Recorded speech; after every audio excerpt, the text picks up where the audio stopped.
Former Prime Minister Mr. Blair said Britain should keep its options open over Brexit, which may mean a fresh vote. In an interview with the Beeb, he said it was a chance to reverse the Brexit catastrophe. And he told Remain voters were the insurgents now, urging them to persuade Leave supporters that the country was better off in the EU.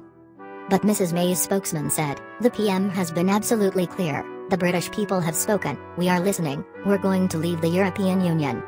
And not only has the PM been clear here, but she's also been clear when she's met European leaders. There will be no second referendum. Mr. Blair said the will of the people should be respected, but insisted Remain voters have to believe in the people's innate sense, that they're also open to a better argument in the light of the facts as they come to light.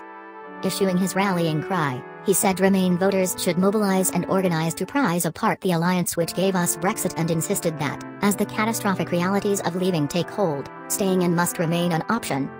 He highlighted the sharp fall in the pound as a negative prediction about our economic future, and the blocking of a Canada-EU free trade deal by the Walloon Regional Parliament in Belgium as evidence that Brexit may not take the form many Leave voters had imagined. Brexit-backing politicians are now openly acknowledging that leaving means freeing Britain from its essential social democratic model, including a free NHS, he said.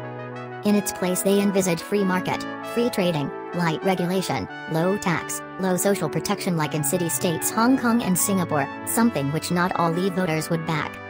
Writing in the New European newspaper, Mr. Blair said, "The issue is not whether we ignore the will of the people, but whether, as information becomes available, and facts take the place of claims, the will of the people shifts. Maybe it won't, in which case people like me will have to accept it.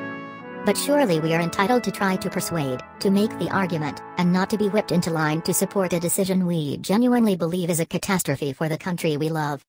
He said Remain voters must win the argument that staying in the EU should stay on the table, warning that anger and anxiety about immigration, globalization, stagnant incomes, housing and squeezed public services will only get worse outside the EU. "Right now there is one point and one point only to win. We should keep every option open," Mr. Blair wrote. That this should even be contentious speaks loudly about how much those of us, and after all we were 16 million people, who believe Britain's future lies within the European partnership, have been shoved onto the defensive. He added, "This is a world which changes fast. There is a downside to that. But there is also an upside.